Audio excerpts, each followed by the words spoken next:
Hello and welcome to Frankly Speaking, and tonight my guest is Mr. Gajendra Singh Shekhawat, a man who needs no introduction क्योंकि आपका नाम तो आजकल राजस्थान हो या दिल्ली हो सब जगह चल रहा है। वाटर रिसोर्सेज के अलावा राजस्थान के आने वाले चुनाव में बहुत चर्चा है आपकी, लेकिन इससे पहले कि हम राजस्थान चले, पार्लियामेंट की बात करना चाहती हूँ। Mr. Gajendra Singh Shekhawat, we've seen Parliament not functioning for 10 days or maybe more. The question is that normally opposition को देखा जाता है कि वो हल्ला करते हैं, रोकते हैं पार्लियामेंट, सवाल पूछते हैं, बहुत सारा गतिरोध होता है, लेकिन इस पार्लियामेंट सेशन में ऑपोजिशन का कहना है कि एक नई चीज हो रही है कि सरकार और ट्रेजरी बेंचेस पार्लियामेंट नहीं चलने दे रहे। मुद्दा वही राहुल गांधी और उनके स्टेटमेंट्स जो लंदन में हुए। क्या सरकार का दायित्व नहीं है कि पार्लियामेंट चले और लोगों से जुड़े हुए सवाल उठाए जाएं? देखिए, निश्चित रूप से सरकार का दायित्व है, लेकिन जो आपने प्रश्न में शब्द उपयोग किया कि ऑपोजिशन ये कहता है कि सरकार ट्रेजरी बेंचेज जो है वो पार्लियामेंट नहीं चलने दे रही, जबकि वस्तुस्थिति इससे दूसरी है। और इससे आगे बढ़ करके भी अगर मैं बात करूं, राहुल गांधी की चर्चा जो आपने की, निश्चित रूप से देश की सरकार का ये कर्तव्य है कि लोगों की जो जन भावनाएं हैं, जन समस्याएं हैं, उनसे जुड़े हुए विषयों पर पार्लियामेंट में डिबेट होना चाहिए, बातचीत होना चाहिए, चर्चा होना चाहिए। लेकिन उसके अतिरिक्त सरकार का ये भी दायित्व है कि देश के सम्मान की, देशवासियों के सम्मान की रक्षा होनी चाहिए। कोई भी व्यक्ति जाकर के देश के विरुद्ध, देश के लिए मिथ्या तथ्यहीन बात जाकर के यदि करता है तो निश्चित रूप से ये देश के लिए भी चिंता का विषय है, और देश की चिंता होने के नाते देश की सरकार के लिए भी चिंता का विषय है। ऐसे लोग जिन्होंने इस तरह का आचरण और व्यवहार किया और जिम्मेदार पदों पर होते हुए भी, इतनी बड़ी पॉलिटिकल पार्टी के इतने बड़े लीडर होते हुए भी इस तरह की बात की है, तो निश्चित रूप से जो आक्रोश है वो आक्रोश संसद में भी दिखाई देता है। क्योंकि हम सब जानते हैं, ऐसा जैसा कहा जाता है कि डेमोक्रेसी में पार्लियामेंट जो है वो जन भावना का मिरर होती है।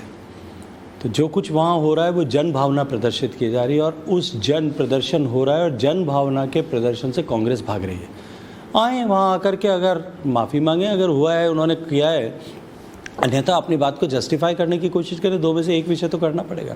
लेकिन राहुल गांधी का कहना है कि 4 मंत्रियों को समय मिला बोलने के लिए, अगर वो बोलना चाहें भी तो उन्हें बोलने नहीं दिया जाता, और बल्कि उन्होंने ये भी कहा कि माइक्स बंद कर दिए जाते हैं, जैसा पिछले हफ्ते हुआ है। आप जानते हो पार्लियामेंट में माइक कब और कैसे और किस तरह से कौन बंद करता है? सरकार रेगुलेट नहीं करती, पार्लियामेंट का जो है स्पीकर और उनका ऑफिस उसको रेगुलेट करता है। देखिए, सिर्फ कहने के लिए राहुल गांधी जी ने जिस तरह की बातें पिछले वर्षों में की है, और लगभग पिछले 2-3 साल से जिस तरह से वो बोल रहे हैं, पहले भी उनका इसी तरह का ट्रैक रिकॉर्ड रहा है। रफाल को लेकर के उन्होंने किस तरह की बातें की थी। सीएजी की रिपोर्ट आने के बाद में सीएजी की रिपोर्ट की विश्वसनीयता को नकार दिया। कोर्ट की टिप्पणी आने के, मैंडेट आने के बाद में उसको भी नकार दिया, जजमेंट आने के बाद में भी। आखिरकार जब कोर्ट ने कठोरता के साथ में उनको पाबंद किया, उसके बाद में जा कर के रुके। अन्यथा रोज़ नया फिगर लेकर के देश को, और केवल देश ही नहीं, दुनिया की दूसरी सरकारों को भी भारत के और दूसरे देशों के बीच में संबंधों की को खराब करने जैसी टिप्पणियां भी उन्होंने की, और बाद में उन टिप्पणियों से भागते हुए नजर आए। इस तरह की टिप्पणियां, गैर जिम्मेदाराना टिप्पणियां करने के कारण से जिस तरह का आक्रोश पैदा हुआ है, आप आकर के संसद में आकर के अपनी स्थिति स्पष्ट करना चाहिए अगर आपको लगता है कि आपने गलत किया, जैसा अभी चल रहा है। लेकिन वो कह रहे हैं वो आकर बोलना चाहते हैं, आप बोलने नहीं देते, यानी कि सत्ता पक्ष बोलने नहीं देते। आए आकर के वहां पे सामना करें। हम भी अपनी बात को जो है, जब विपक्ष जिस तरह के गतिरोध पैदा करता है उसके बीच में भी अपनी बात कहते हैं। जब 4 मंत्रियों को बोलने का समय मिला था तब विपक्ष चुपचाप बैठा थोड़ी सुन रहा था, वो भी गतिरोध पैदा कर रहे थे। वो भी आए, अपनी बात करें, अपने आप लोग सुनेंगे उनकी। तो यानी गतिरोध आप पैदा करते रहेंगे, मैं जस्टिफाई नहीं करता, उम्मीद करेंगे कि वो आकर बोले। मैं इसको जस्टिफाई नहीं करता, पर उनको आकर के वहां बैठना तो चाहिए ना। आप आके बैठेंगे भी नहीं, पार्लियामेंट हाउस में आएंगे नहीं, उनके लोग हल्ला मचाएंगे और उसके बाद में हाउस एडजर्न कराएंगे और फिर चले जाएंगे। ऐसे कैसे हो सकता है? और फिर बाहर जाकर के कहेंगे कि राहुल गांधी आते नहीं। पिछले 10 दिन में कितनी बार राहुल गांधी आकर के वहां हाउस में बैठे? तो आप राहुल गांधी को आमंत्रित करना चाहते हैं? बिल्कुल आए, वो आए वहां आकर के बात करें, और अगर उन्होंने गलत किया है तो देश के सामने माफी मांगे पार्लियामेंट में आकर के। तो वो तो कहते हैं कि उन्होंने गलत नहीं किया, तो अपनी बात को जस्टिफाई करें। लेकिन हम जस्टिफाई करेंगे, न हम आएंगे और बाहर जाकर के ये कहेंगे कि हमें बोलने का मौका नहीं मिलता। पार्लियामेंट में बोलने के लिए तो पार्लियामेंट में ही आना पड़ेगा। माफ कीजिएगा गजेंद्र सिंह शेखावत जी, मेरा सवाल आपसे, और दुनिया के कई लोग ये सवाल पूछ रहे हैं कि अगर राहुल गांधी और उनकी पार्टी ज्यादा चुनाव जीत नहीं रही, आपकी तरफ के लोग समझते हैं कि वो कोई खास लीडर नहीं है, लोगों का जन समर्थन उन्हें नहीं मिलता है, फिर आप उनको इतना इंपॉर्टेंट क्यों बनाए हुए हैं कि पूरा का पूरा पार्लियामेंट का समय जाया हो रहा है इस बात पर कि राहुल गांधी आए और माफी मांगे? देखिए, ये सामान्य विषय है कि देश के लिए जाकर के भारत जो दुनिया का सबसे पुराना लोकतंत्र है, भारत जो दुनिया का सबसे बड़ा लोकतंत्र है, भारत जो दुनिया का सबसे समृद्ध लोकतंत्र देशों में से एक है, जहाँ लोकतांत्रिक परंपराएं, चुनाव की प्रक्रियाएं इतनी सहजता के साथ में होती हैं, उस देश के लोकतंत्र को अपमानित करने वाली टिप्पणी जाकर के दुनिया के किसी कोने में कोई करे, लोकतंत्र के मंदिर की, संसद की कार्य पद्धति पर कोई व्यक्ति प्रश्न चिन्ह खड़ा है, आप उसको सामान्य विषय मानते हैं? और सामान्य व्यक्ति अगर कर रहा हो, कोई गांव में बैठा गरीब आदमी अगर इस बात की बात कर रहा हो, देश के 130 करोड़ लोगों का अपमान और देश की इस संवैधानिक परंपरा का अपमान, देश के इस लोकतंत्र के मंदिर का अपमान करने का पाप उन्होंने किया है, और वो इस बात को सामान्य बात कह करके और सामान्य व्यक्ति ने कहा ऐसा कह करके छूट जाना चाहते हैं। मुझे लगता है कि देश इसको स्वीकार नहीं करेगा। क्या ये मुद्दा इसलिए उछाला जा रहा है, जैसा विपक्ष का कहना है, क्योंकि आप अडानी वाले इशू पर कुछ बोलना नहीं चाहते, जेपीसी की डिमांड है, जेपीसी पर चर्चा नहीं चाहते, इसीलिए राहुल गांधी का मुद्दा उछाला जा रहा है, ऐसा पूरे विपक्ष का कहना है? देखिए, मैं विपक्ष क्या कहता है उस पर टिप्पणी नहीं करना चाहता, लेकिन एक विषय आपके सामने क्लैरिटी के लिए रखना चाहता हूँ, जो मैं सोचता हूँ एक देश मंत्री होने के नाते नहीं, एक सामान्य नागरिक के नाते भी। जॉइंट पार्लियामेंट्री कमेटीज जो बनती है पार्लियामेंट प्रोसीजर्स के अनुरूप, जिस पार्टी का जितना प्रतिनिधित्व है उसके अनुरूप उसमें जो उसको स्थान मिलेगा। लोकसभा में और राज्यसभा में सबसे ज़्यादा बड़ी बहुमत वाली भारतीय जनता पार्टी, अल्टीमेटली जो भी कुछ डिसीजन होगा उसमें उसी के आधार पर होगा। सुप्रीम कोर्ट ने ऑलरेडी कमेटी बना दी। जब कोई मैटर सुप्रीम कोर्ट जिस चीज़ को एग्जामिन करने लग गया है, उसके लिए जेपीसी की डिमांड करना अब कोई प्रासंगिक रह गया या कोई उपयोगी रह गया है?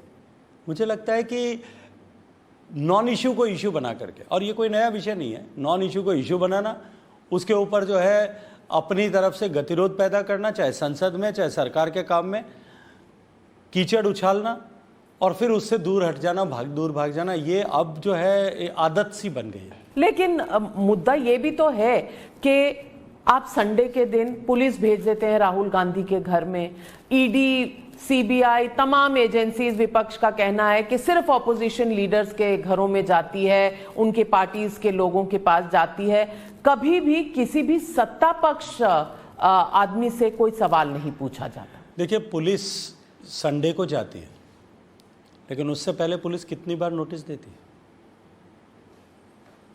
आप पुलिस की, कानून व्यवस्था की, देश के संविधान ने जो कानून की व्यवस्था बनाई है उसका अनादर करके अपने आप को कानून से बड़ा क्यों मानते हैं? अगर कोई भी ईडी ने किसी को भी समन किया होगा, मैं किसी व्यक्ति विशेष की बात नहीं करता, किसी पार्टी के विशेष की बात नहीं करता, किसी के खिलाफ कार्रवाई की होगी, सीबीआई ने कार्रवाई की होगी, भारत के न्यायालय ने कहाँ एकदम उससे उलट निर्णय किया? जब सत्येंद्र जैन को गिरफ्तार किया गया था, तब केजरीवाल साहब और आम आदमी पार्टी की पूरी सरकार और सब लोग ये बात कर रहे थे, और उनके सप्तम सुर में सभी लोग सुर मिला रहे थे कि ये जो है दुरुपयोग हो रहा है।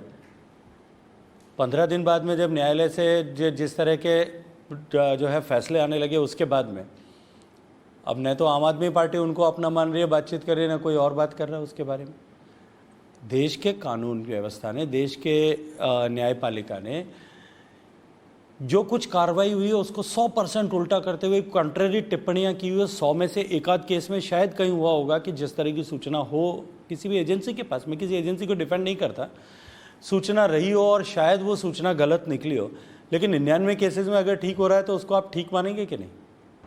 लेकिन इशू इज ऑफ परसेप्शन, और मैं, आपने कहा आप मंत्री की तरह नहीं या किसी सत्ता पक्ष के नेता की तरह नहीं, मैं आपसे आम इंसान के हिसाब से पूछती हूँ जो इस देश का नागरिक है।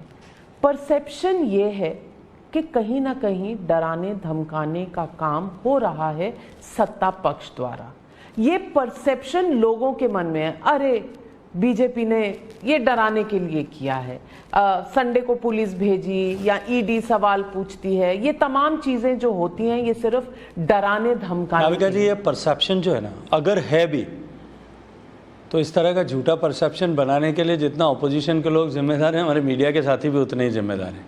मुझे नहीं लगता कि मीडिया जिम्मेदार है, ऑपोजिशन जिम्मेदार है, लेकिन सत्ता पक्ष किसी चीज के लिए कोई जिम्मेदारी नहीं अगर इसमें जरा भी हकीकत नहीं चलेगा तो भी आपकी जिम्मेदारी, इसमें जरा भी हकीकत होती, खराब होगी तो भी आपकी जिम्मेदारी, इसमें जरा भी हकीकत होती तो हमारी जिम्मेदारी होती और मैं सहजता के साथ में उसको स्वीकार भी करता। आपको लगता है कि आप जमीन से थोड़े कट गए हैं, आपको लोगों की जो फीलिंग्स है वो समझ नहीं आ रही? मुझे लगता है कि जितना मैं धरातल पर रहता हूँ उतना शायद कोई नहीं रहता होगा। मैं आपकी बात सिर्फ स्वयं की नहीं कर रही, मैं पूरे सत्ता पक्ष की बात कर रही हूँ।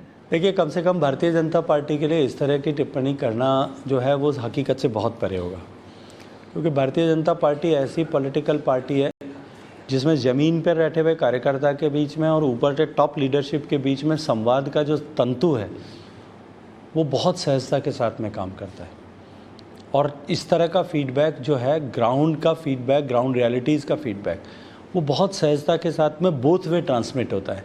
और यदि देखिए जनता का परसेप्शन वास्तविकता होती जो आप जैसी आप चर्चा कर रहे हैं, तो पिछले चुनावों के परिणाम उठा करके देख लीजिए, शायद ये परिणाम नहीं होते।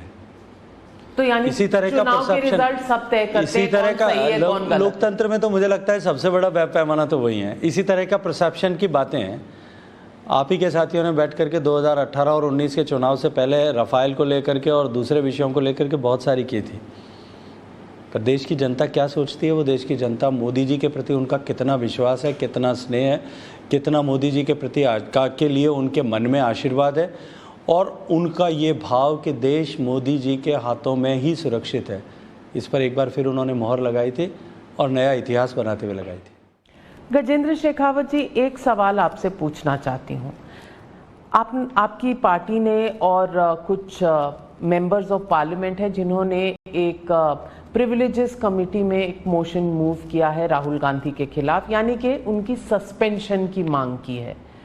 ऐसा पिछली बार जब हुआ था, आपको वो दौर शायद याद होगा, 1976 सुब्रमण्यम स्वामी के खिलाफ देश में इमरजेंसी लगी हुई थी, और तब भी शायद यही कुछ मामला थे कि देश से बाहर आपने देश के बारे में कुछ कहा। क्या आपको लगता है कि आपने एक पृष्ठ निकाला है कांग्रेस के इतिहास से और शायद वो दोहराया जा रहा है? लोग कहते हैं कि इमरजेंसी लागू कर दी, विपक्ष का कहना। देखिए, मैं इस पर तो टिप्पणी नहीं करना चाहता कि लोग क्या कहते हैं, लेकिन इस पर टिप्पणी अवश्य करना चाहता हूँ। पार्लियामेंट का सदस्य होने के नाते सांसदों का अधिकार है कि वो प्रिविलेज में जाएं, और बहुत सारी तरह के प्रिविलेज पिटीशन अलग अलग तरह के विषयों को लेकर के दायर होती हैं। कुछ सांसदों के मन में यदि ये भाव आया और उनकी भावनाएं कहीं आहत हुई हैं, संसद का सदस्य होने के नाते जो उनका अधिकार है, उन्होंने अधिकार का उपयोग किया। अब कमेटी को तय करना है, और ये तो क्वासी जुडिशियल प्रोसीजर है, वो अपना जो है इसमें निर्णय करेंगे सब विषयों को बात करके। कोई भी कमेटी हो, पार्लियामेंट्री कमेटी, क्योंकि दोनों हाउसेज में आपकी मेजॉरिटी है, तो कमेटियां तो आपके हिसाब से चलेंगी। जनता के आशीर्वाद से है। हाँ, तो जेपीसी भी आपके हिसाब से चलेगी। उसमें और इसमें फर्क है कि जेपीसी में, क्योंकि अब सुप्रीम कोर्ट ने ऑलरेडी अपनी तरफ से कमेटी एस्टैब्लिश कर दिया है, इसलिए जेपीसी की आवश्यकता नहीं। सुप्रीम कोर्ट संज्ञान ले ले और इस विषय पे सुप्रीम कोर्ट पार्लियामेंटेरियन के अधिकार और व्यवस्था को बाईपास करके अगर ले तो शायद मुझे लगता है फिर उसकी भी आवश्यकता नहीं रहेगी। तो यानी कि अब मामले कोर्ट में हुआ करेंगे, सदन में नहीं। मैं ये नहीं कह रहा हूँ, तो आप कह रही हैं। मैं तो ये कह रहा हूँ कि समिति जो है, आपने जो कहा मैं उससे डिडक्शन कर रही हूँ। आप इंजीनियर हैं, आप जानते हैं। प्रिविलेज कमेटी जो है वो उसकी व्यवस्था है, अब सुप्रीम कोर्ट उसको भी ले लेगी तो वो तय करेगी, वरना अभी तो जो व्यवस्था है उसके अनुरूप फैसला होगा। चुनाव का समय है और देखना होगा, क्योंकि जनता होती है असली निर्णय करने वाली। जनता क्या निर्णय करेगी, हम आपसे मिलते रहेंगे, सवाल पूछते रहेंगे, जो भी जनता उठाएगी आज हमारे सवालों का जवाब देने के लिए आपका बहुत बहुत धन्यवाद। धन्यवाद।